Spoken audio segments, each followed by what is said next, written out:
Good afternoon, everyone. Today, I would like to talk about the 2025 Nobel Prize in Physics.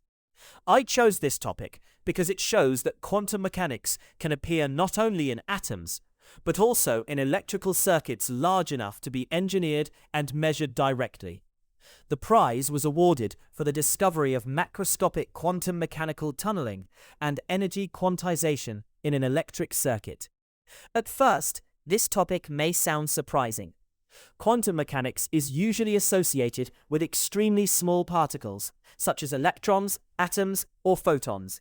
For a long time, many scientists thought that quantum effects could not be observed clearly in larger systems.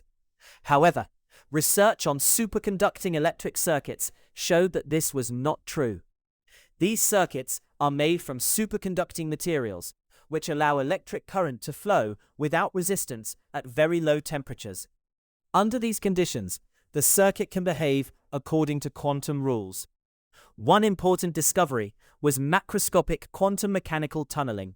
In classical physics, a system should not be able to cross an energy barrier if it does not have enough energy. However, quantum mechanics allows tunneling, which means that a system can pass through a barrier anyway.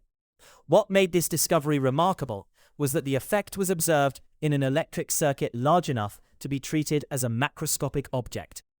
The second important discovery was energy quantization in an electric circuit. In classical physics, energy can usually vary continuously. In quantum systems, however, only certain discrete energy levels are allowed. Scientists showed that superconducting circuits can have such quantized energy states.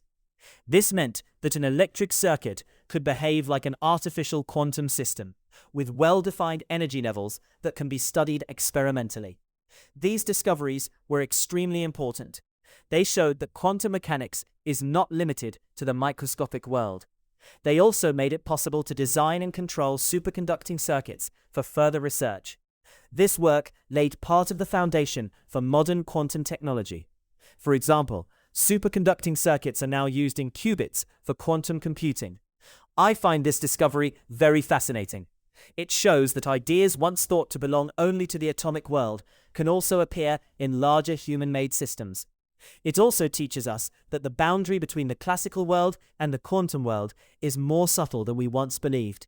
In the future, this research may lead to more advanced quantum devices for computing, sensing, and communication.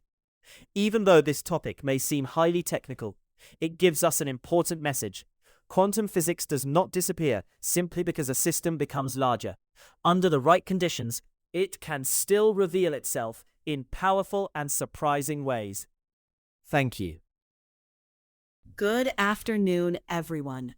Today, I would like to talk about the 2025 Nobel Prize in Chemistry. I chose this topic because it represents a new way of designing materials at the molecular level. The prize was awarded for the development of metal organic frameworks, also known as MOFs. MOFs are materials made by combining metal ions with organic molecules. These components form highly ordered, three-dimensional structures. One of the most important features of MOFs is their extremely high porosity. They contain a large number of tiny pores within their structure. As a result, MOFs have a very large surface area compared to their size. In fact, just a small amount of MOF material can have a surface area equivalent to several football fields. This unique property allows MOFs to store and separate gases efficiently. For example, they can capture carbon dioxide from the air. This makes them useful in addressing environmental problems, such as climate change. MOFs can also be used to store hydrogen, which is important for clean energy technologies. In addition, they can selectively separate gases in industrial processes. Another important application is water production. Some MOFs can absorb water vapor from dry air and release it as liquid water. This is especially useful in desert regions where water is scarce. The design of MOFs is highly flexible. By changing the metal ions and organic linkers, scientists can create materials with specific properties. This means that MOFs can be tailored for different applications. I find this discovery very interesting because it shows how chemistry can be used to design functional spaces, not just substances. It represents a shift from studying materials to engineering them. In the future, MOPS may play an important role in solving global challenges. These include energy storage, environmental protection, and resource management. Even though they are made of simple components, their structures are highly sophisticated. This award reminds us that controlling structure at the molecular level can lead to powerful new technologies. Thank you. Good afternoon, everyone. Today, I would like to talk about the 2025 Nobel Prize in Physiology or Medicine. I chose this topic because it explains how the immune system protects us without attacking our own body. The prize was awarded for discoveries concerning peripheral immune tolerance.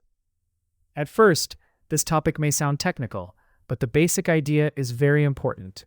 The immune system must attack harmful microbes and abnormal cells.